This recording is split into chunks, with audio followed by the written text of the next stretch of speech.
Welcome to Unapologetically Sensitive, where you can learn, relate, laugh, and maybe even live a bolder, brighter life. I'm your host, Patricia Young. This is a weekly podcast where we explore the strengths we have because of our sensitivity and some of the challenges it poses as well. The information in this podcast is not a substitute for help from a licensed mental health professional. Hey there. To the creatives, healers, sensitives, and deep thinkers, how the heck are you? We are in the very beginning of March 2024. If you're listening to this when it comes out, if it's sometime in the future, then anyways, how are you doing? How's your year going? Is it looking like spring where you're at? Today, I want to talk to you about friendships, relationships, feeling more invested in the relationship than other people are, leaving relationships because we assume that people aren't interested in us and we feel like we're a burden, making assumptions. I think if you're neurodivergent, especially if you suspect you're autistic, you're diagnosed autistic, friendships are really a challenge. And I hear an awful lot that many people are able to make friends, but keeping them can be challenging. That's certainly been my experience. If you're assigned female at birth, I think that there's also this idea that every friend that we make is supposed to be a friend for a lifetime and we should be friends with them for forever. And for some people that works. And for a lot of people, it doesn't. If you have grown and changed, especially if you've learned that you are neurodivergent and you're learning about yourself, chances are you're growing and changing. And sometimes relationships are not able to change and grow along with us. And I think it's important for us to know that not all friendships are supposed to last for forever, that friendships come and go. There are seasons for friendships. I also have a really hard time. I think just how I'm wired, I tend to love connection and I connect with people quickly and I overshare very quickly. Sometimes that works and sometimes it doesn't. I tend to assume that people are closer to me than they are and I'm intense. That's just a given. I think that can be off-putting to people. And as much as I'd like to think that I'm socially adept, I think I've missed some of these cues in my history, and sometimes people just leave relationships and I don't understand why. I think there are so many factors that go into this, and talking about it from all perspectives can be really helpful. What I would say, I think has been one of the most helpful things for me is to look at what are the values that I want in a friendship and a relationship. So some of the things off the top of my head, and I didn't really think about this too much ahead of time, is I want someone who's got emotional intelligence, who can talk about their feelings, who has space to hold space for my feelings, someone who's able to have hard conversations, someone who's willing to have conflict, believes that rupture and repair is part of a relationship, someone that is willing to work through the hard times. And if things aren't going well, is going to communicate with me. So that means that people that ghost me, that's not a value of mine. I understand it happens. I have not nailed everything around relationships. I do not always communicate. Sometimes things are going on and I'm trying to figure out what to do. There have been some relationships, and one I've talked about, and I'll talk about a little bit more in this episode, where I needed to take some space because I get incredibly activated because this person cannot for the life of them attune with me and activates so much stuff for me and is still reaching out to me after I've said, I'm done. And there have been times in relationships where I've been that person. Why is it that we assume that communication falls on us? That often will say that we haven't reached out to somebody for a long time. Well, did that person reach out to you? I think that idea of reciprocity is really, really important. And I think that we fail to recognize it in many relationships. And I shared with you in a previous episode that a friend of mine is going through something. And so I've been mindful about reaching out to her regularly just to check in and see how she's doing. We communicate by text. It's not anything big. And I told you I've been sick. I was in the 4th week of being sick. And this friend never said, "How are you?" So the next time I texted her, I said, "How's it going? Just checking in." I said, "I've been sick for 4 weeks." And they sent a sad face emoji back from me being sick and said they were fine. And I thought, it's really interesting. We've been friends for a few years. Our friendship, it focuses pretty much around an activity. And I'm not going to stop doing this activity. But why did it take me so many years to realize the lack of reciprocity in this relationship? Or maybe I'm bumping up against some of this person's limitations. I know that they're recovering from something and they're getting lots of good support. I mean, I don't know, but I am aware that something is off. And why did it take me this long to figure it out? I saw something posted and I posted it in a couple places and got some responses. So I want to read what I found posted. It was posted by French Benefits, C'est Moi, at 10K Baby Spiders on Twitter for iPhone. So I want to credit where I got this from, but it said, "My special talent is assuming our friendship is a burden on you and you dread hearing from me. So then I stop talking to you to ease the load and ruin what we had. You're welcome." This resonated for a lot of people. I think this whole idea about how do we do friendships, relationships, how do we choose people that are friends? I call it testing relationships. Jen has something much kinder, but do I put a little bit out there, or if there's conflict, and see how the other person handles it? And if they receive it well, then I can do a little bit more testing. I don't think we learn any of these things, and we just assume that we're going to connect and that people are going to have the same level of connection that we have with them, and that it doesn't always happen that way. A couple of examples that I can give you. I have a friend, we're very close. We talk frequently, we get together. She's been going through a lot of stuff, and I didn't realize that she gets overwhelmed often by the things that go on in her life. I get overwhelmed with my own stuff. That doesn't take much for me to be overwhelmed with my stuff. I have a pretty tremendous capacity to detach and hear what's going on for other people without feeling overwhelmed. And there were some stresses that were going on in my life that I didn't share with her because she was going through a lot, and I thought I was just being present for her. I did have something go on one day, and I reached out to her to ask if she could talk so I could talk it through. And we talked, and she talked all about everything that was going on with her and then said she had to go. Now, I do not do a very good job saying, "I'm needing to talk. Do you have time for me?" What I said was, "Are you up for a phone call?" So if you have a PDA profile, pathological demand avoidance, pervasive drive for autonomy, if you were parentified as a child, if you're highly independent, having needs can really be difficult. And stating that you have needs and being direct about your needs can activate your PDA. It can make you feel needy. It can make you feel vulnerable.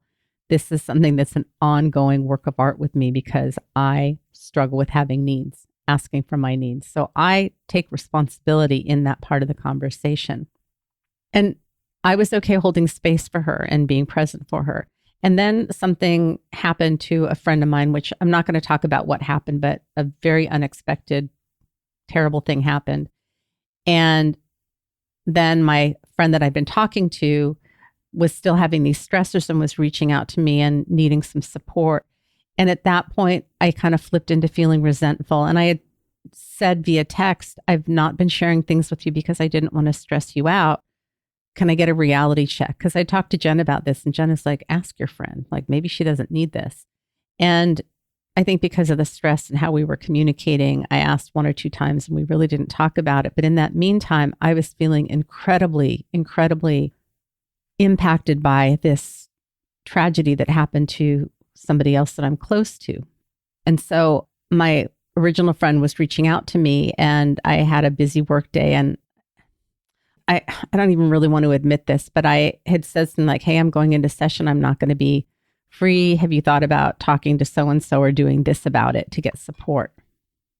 Which was a little passive aggressive on my part. And in the past, I've had people tell me like, "Maybe you should go into therapy. Maybe you need someone to talk to," which always feels like an insult to me. I'm in weekly therapy. I pay out of pocket for it. I love it. It's a great value. I think therapy is great. And when people have said that to me, it feels like the message is, "You're too much and I don't want to deal with you and you should pay someone to have to deal with your stuff." So I was a little passive aggressive. She and I did end up talking about it. We worked it out. Everything I think is fine. But I had made this conscious choice to not share information with her because I didn't want to overwhelm her. And it worked until it didn't work. So this is an example of me making a decision without asking her. If I could do it again, what I probably would have been better to say is, "Hey, I know you have a lot going on and I'm really concerned about overwhelming you with some of the things that are going on in my life. What do you have capacity for?" And when we talked about it, and she did talk about the comment that I made felt hurtful to her. And she's right. I didn't handle it as well as I could have. And I didn't have the capacity anymore for her stuff because this other thing just really impacted me in a way that I didn't expect.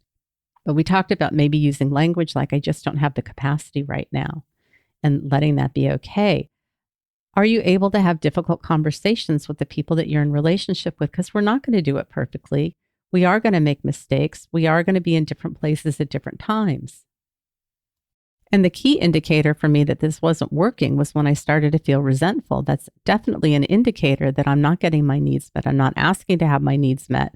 And because I have this wound of too much and not enough, I'm going to overwhelm people. I'm too intense. The things that go on with me are too much. And the not enough. I don't have anything to say. I'm not that important. What's going on with me isn't a big deal. These are all ways that all of these things show up. And are we able to talk about it? It's going to be a lot. It's going to feel confusing. So that's one example. The other thing that shows up is sometimes how I think we feel like we're more central to somebody's life than we are. And I'm terrible about making up names. And I think I pick the same names all the time. Eloise. So I have a friend, Eloise, who lives proximally very close to me, had an unexpected tragedy in her life. We worked together at one point. We were close. We have the type of relationship that when we see each other, we just pick up, but we're not really in each other's lives. But because we live proximally close, we physically see each other frequently. Eloise had this tragedy that happened. It really impacted me. And I think that when you have somebody that you know that has a tragedy, it just brings up all the things of this could happen to you. What would you do? How would you manage? It really hit me very, very hard. And I wasn't sure what kind of support she had the night that the tragedy happened. I was going to drive her to the hospital. And I went home to just put some clothes on that I could go out in. And when I went back, another neighbor had taken her. And I had told the neighbor's wife, how about when your husband gets her, have him call me. I'll drive there. He can take my car home and I'll sit with her because she shouldn't be alone right now. And Steve was out at a concert, so I knew that Steve could pick me up when he got home from the concert. This was at nighttime. Well, it turns out she had another friend meet her there and I didn't have to do anything, which is fine. And I wasn't sure how much support she had going through this thing. And so I really wanted to be present for her. And what I realized is she has lots of support. And I'm not that central in her life. I'm an important part, but I'm not that important. I also have this value that when tragedy happens, you show up for people regardless. You just show up and this is how you show up. Does that resonate for you? Do you have values? I mean, I've made chicken soup for people that I don't even know when they're sick. Like you just ask people, do you need anything? Can I bring you anything? That's how I was raised. I'm confident that it's one of my autistic values. We have a sense of justice, a fairness of what you do when something happens.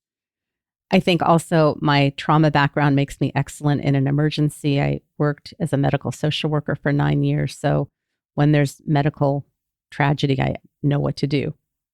But I came to realize that I thought that I was far more central in her life than I was, and that she had support. And the next day I was able to see that people were going to her house. They were taking care of her. And I actually felt a sense of relief. I was very parentified as a child. I think my temperament, because of my PDA, I'm very independent. I don't like being told what to do, but will do the things that need to be done that I'm interested in. I'm very self-driven. But I was concerned about her. And I was able to see that she had plenty of support. You know, since the time that this tragedy happened, it's been maybe 2 weeks now.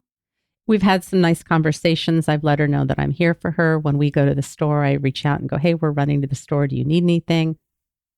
And things have settled down. And her concern is that once kind of this intense period is over and people are no longer with her, that then the grief is going to hit. And I told her, I rock at this stuff. I'm not good at a lot of things, but this is one of the things that I'm very, very good at. And as long as I have the capacity, I will be here for you.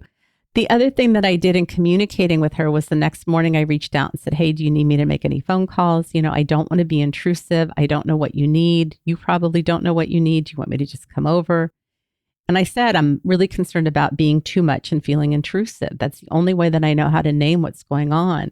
And she said she would let me know. We've had another conversation where, she's concerned that she's going to need too much. And I'm like, as long as I have the capacity, I'm good.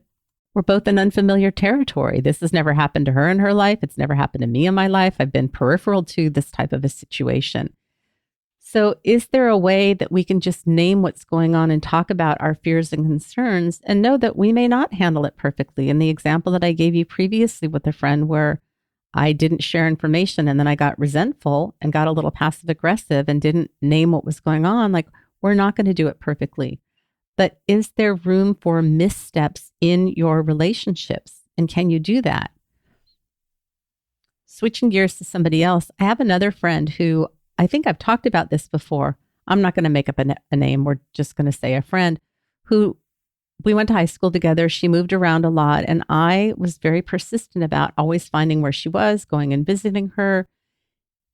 And it hit a point where I kind of thought, and she had said, like, if I wasn't the one that had pursued her, we wouldn't have the relationship. And I was very proud about that. There's nothing right or wrong about it. And the relationship worked until it didn't work. But are you the person that's always pursuing people and following up on people? There's no right or wrong about it. But just noticing that. Switching gears to another situation, I told you that when I suspected that I was autistic, I had what I considered at the time a close friend who really did not believe in me being autistic. And she really likes to defer to experts. And she had her kids tested by a neuropsychologist. And so I guess she had talked to the neuropsychologist who also discounted what the lived experience of autism in late diagnosed, high masking, assigned female at birth women looks like. We've talked about this. People have a very stereotypical idea of what autism looks like. We're used to seeing things like Rain Man or atypical, often very observable behaviors. And if you look at Love on the Spectrum, if you look at any shows about autism, they're usually very observable behaviors in the autistic person. If you are a late diagnosed, high masking, assigned female at birth person, chances are you internalize a lot of your traits. That's why we're late diagnosed, because we weren't doing those stereotypical things, and we've learned how to navigate and mask, and maybe our interests are more culturally appropriate, acceptable, and much of what we struggle with, the same with ADHD. I was just talking with someone yesterday who has a college-aged student saying, my daughter was just diagnosed with ADHD. I don't see it. And I explained that if you have a lot of noise in your head, if you have a lot of confusion, if you feel like you're not good enough and you have a hard time starting things, finishing things, sticking with things, that's some of what ADHD can look like. Autism can be very internalized, the experience, and thinking about things and ruminating and the need for structure and sameness. And if you have ADHD and autism, you can have that need for novelty. And if you've got a PDA profile, you hate the structure, but you need it. It's very nuanced and you can't see it. But if you understand that it's a real thing, you know some of the things to ask. And my friend could have just gotten curious with me. Gosh, I haven't heard of that. I only know about autism looking like this. Tell me what it's like for you. That's not where she went. And when I was thinking about putting a video up on my website, she told me that I shouldn't do that until I'm an expert. Well, I've been living with myself for 60 years. I consider myself an expert. We went round and round, and I needed to create some space. And it's probably been, 9 months, close to a year now since this happened. And eventually it got to the point where we tried to reconnect, and she kept saying and doing things that just did not work for me. And I would give her that feedback and she'd continue to do them. It would not surprise me if there's not some neurodivergence there. I'm not diagnosing, I'm just saying.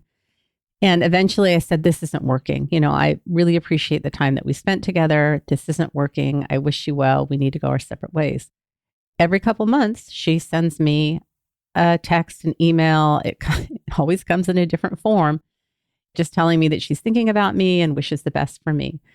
And then a couple weeks ago, I got another piece of information from her that she was talking to a friend of mine and learned that I'd had a formal diagnosis.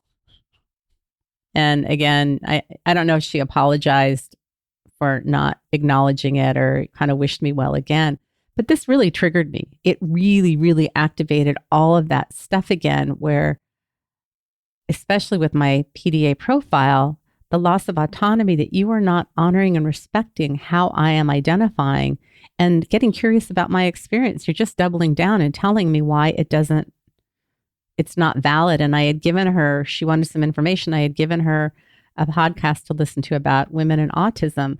And she's like, why do I have to listen to it? like, you don't have to listen to it.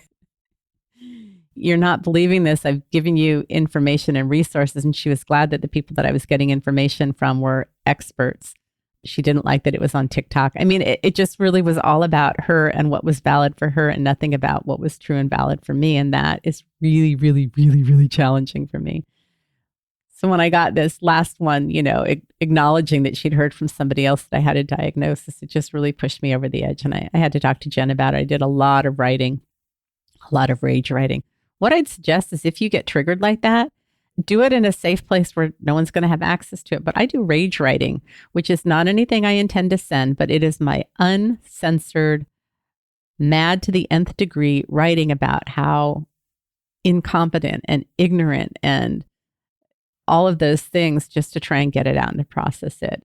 In the end, I decided that the kindest thing for me was to delete everything that I had and to block her on all platforms. And she thinks that everything's fine and she just keeps reaching out to me in goodwill. And to me, I'm done. And I don't even want to put any information out there to her because I just don't think that she'll get it. And I think that I would have to deal with a response. And on my phone, I get a certain notification, for a certain sound when I get a notification. And on the way that she had communicated with me the rest of the day, anytime I heard that tone, I jumped. And my nervous system is so incredibly fragile right now that I need to do everything that I can to just really honor what is going to keep my nervous system as regulated as it can be. I think the last thing that I want to share is an incredibly sweet conversation that I had with my son who's going in the Navy. And then I think what I want to do is when I'm done sharing that conversation, I just want to drop back and do a summary around friendships, relationships, and things that you can try and maybe not try. I think they're things that I've said, but I do want to summarize it. So if you've been listening for a long time, you know that my son has been sworn in by MEPS twice, has signed a contract twice to go into the Navy, was supposed to deploy twice. And there have been a bunch of snafus. Anyways, he is going to be deployed coming up next month. And because I've been healing from the dizziness and then being sick, I really have not had a lot of energy or bandwidth to process my grief around him leaving. I am talking about it in therapy, but there have been some other things that have been more pressing.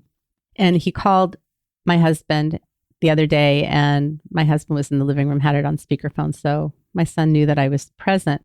And my son had gotten a list of all of the things the skills that he will be learning to train for this. It's special operations, so it's spec ops position that he's going to be doing in the Navy. And he was reading them.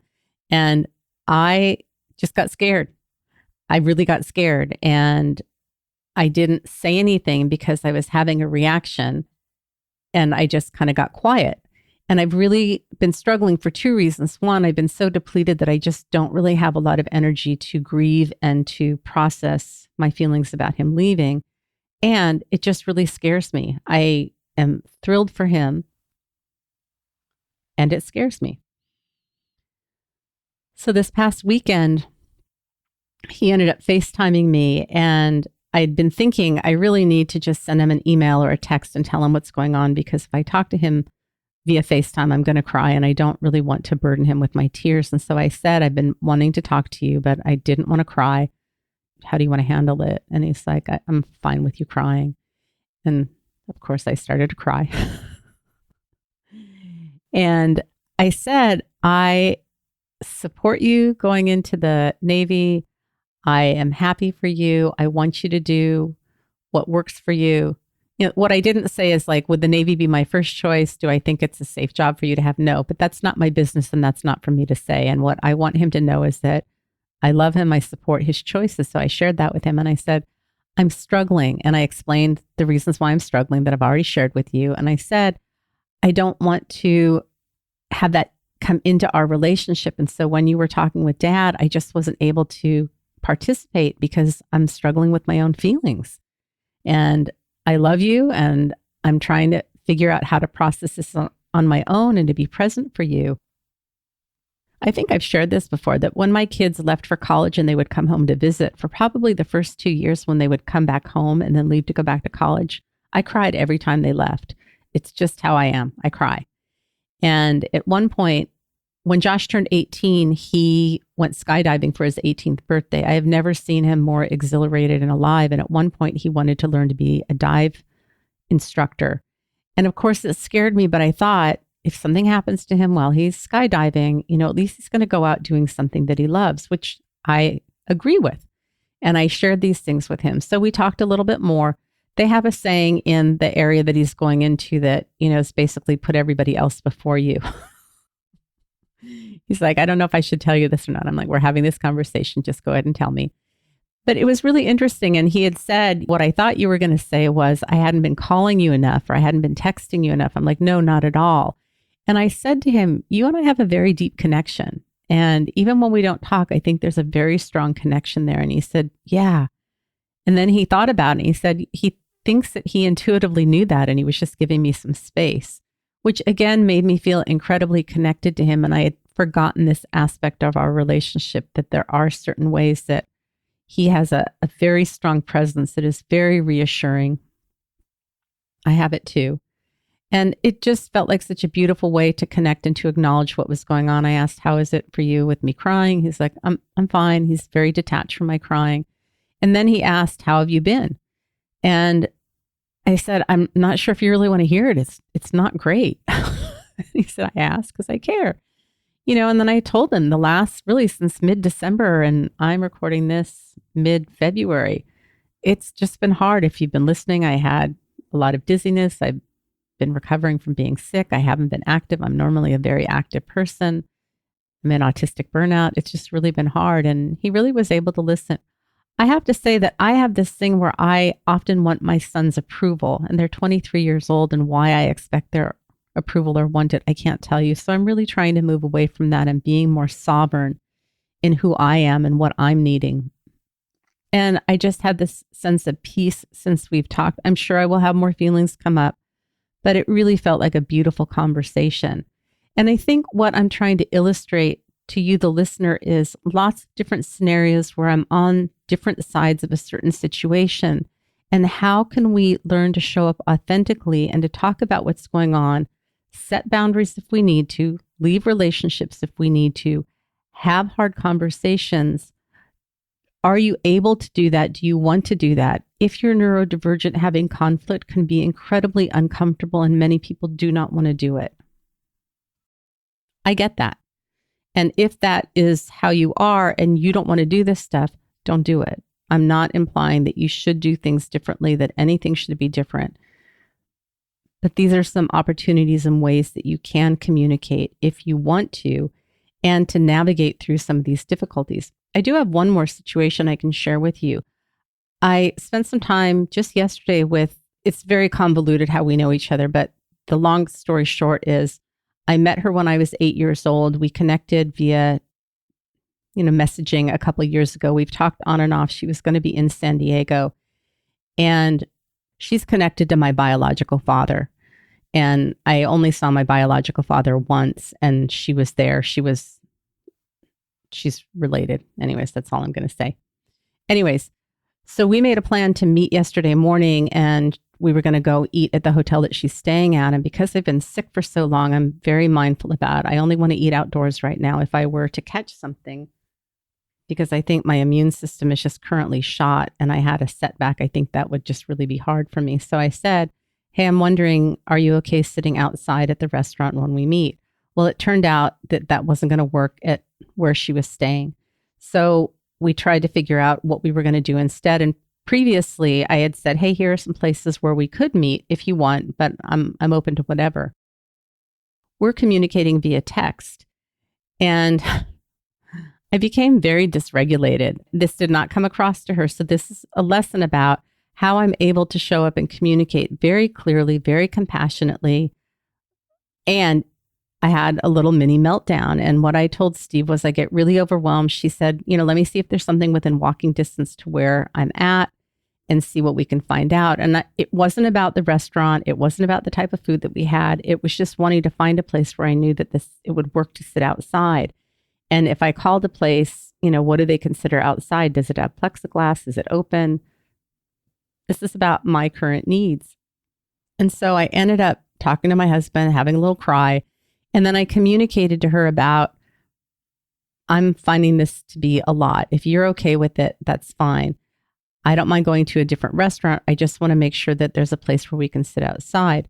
The other option is I know some places where the seating works, but I don't want to feel like I'm taking over or dominating. And I had resuggested the places I had suggested before, but my narrative was I was being controlling. And so I said, what works for you? What are your needs? We were able to navigate. We picked a place. I went and picked her up. We spent a couple hours together. She came back to my house. We visited and I took her home. And I did tell her how much I appreciated her flexibility and being willing to pivot. And she's like, of course. I didn't share with her that I had a meltdown about it. And what I had to tell my husband was, because I get upset. I get upset, that I get overwhelmed. I feel like my needs are too much, that then I can't make a decision. And I'm really starting to see that coming up with a place to eat is challenging for me. Deciding what I want to eat is challenging for me. I looked at the menu before we went and had an idea of what I wanted to order. And then we got there and that didn't sound good. And I had to stop and close my eyes and think about what is it that I'm wanting and what do I want to drink. And I'm just really seeing that I go to the same places, I order the same things. So I'm not put in this position of having to make these decisions. And it's not uncommon for me to look at a menu before I go somewhere. It was under the guise that I needed to make sure they had food that worked for me. But the truth is, decision making around food can sometimes be really, really challenging for me. But what I had to do with my husband, it didn't have to do with him, but to acknowledge that this may come up for me every time I have needs. I just may have a cry and I may get overwhelmed. And what I can focus on is the fact that I am really good at communicating very clearly what's going on for me. And once she said, doesn't matter. And I said, I'd like to defer to you and have you make a decision. And she did. So I could either focus on the fact that I cried, I got overwhelmed, I didn't know what to do. I had a lot of self-judgment and self-criticism. Or I can go, yeah, sometimes this happens for me. That's just what happens. And the fact that I'm able to communicate very clearly in not a controlling way and not having to overshare if I don't want to, very appropriately what it was that I needed. So it's just very interesting to sort of have all of these awarenesses. I guess the other thing I was aware of too is really working on unmasking. So not hyping up my energy. Hi, how are you? It's great to see you. To honor what my level of energy is. And I found myself being more mindful about what I shared, but it wasn't coming from a place of masking. It was coming from a place of self-care of, why do I want to share this and how will this enhance the conversation? It didn't feel like it was taking a lot of labor from me. It just felt more mindful.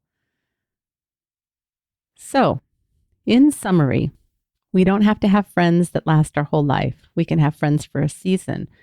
We can have friends that come in and out of our lives. What are the things that you want in a relationship? And when you have difficulty in a relationship, can you go back to what your values are and assess, does this other person have the values that are important to me? And I've had a couple people kind of ghost me in relationships and it doesn't feel good. That is not a value of mine. Personally, I'm not talking about clients, I'm talking about personal friendships. To not be able to acknowledge that something's going on and to talk about it and say this isn't working is really a gift to the relationship, and to just disappear, it hurts. I understand it happens. People are going to do what they're going to do. But are you able to think about what your values are? So when you have these blips, can you look to what your values are and see if the person has it? People are going to have limitations. Relationships are going to have limitations. There is no perfect relationship. And our stuff gets activated. So we have to be conscious of, is this my stuff? Is this your stuff? Is this our stuff? My wound of too much comes up constantly in my relationships. It is always there. Is it sitting in the front seat driving, or is it sitting in the back seat? So I just want to normalize and validate these things. But I think learning how to tune into what's going on with us and finding ways to communicate. And if you bring up your feelings and the other person can't hear them or tells you you're being too sensitive or you need too much, maybe that is not an ideal relationship to be talking about your feelings. I'm not telling you to leave the relationship. If it's a relationship that's based on parenting, kids, or an activity, maybe that's just not a place to bring up your feelings. If it's a close relationship, then you need to see, is this something that's important to me to have in this relationship? There are no easy answers. It's work. But I think when we find 1-2 people that really can be present for us, that we can be present for, and we can practice. I mean, you've seen Jen and I do healing in the moment in our relationship, and it's ongoing. I recognize that that's not something that everybody has. And if you don't have it, are there places, if you want it, where you can learn some of the skills about what are your defenses? What are the things that you say and do that make it difficult? What are you wanting? Are you able to ask for your wants and needs?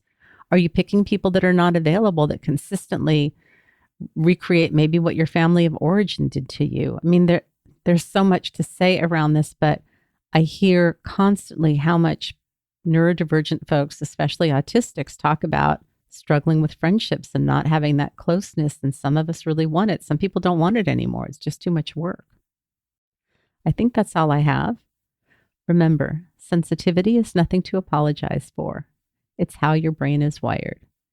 You have a right to feel any way that you're feeling today, whether it's connected or disconnected, feeling like you have lots of friends, no friends.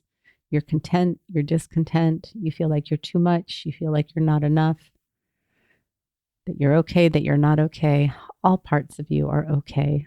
I appreciate each and every one of you. Thank you for being here. Have a blessed day.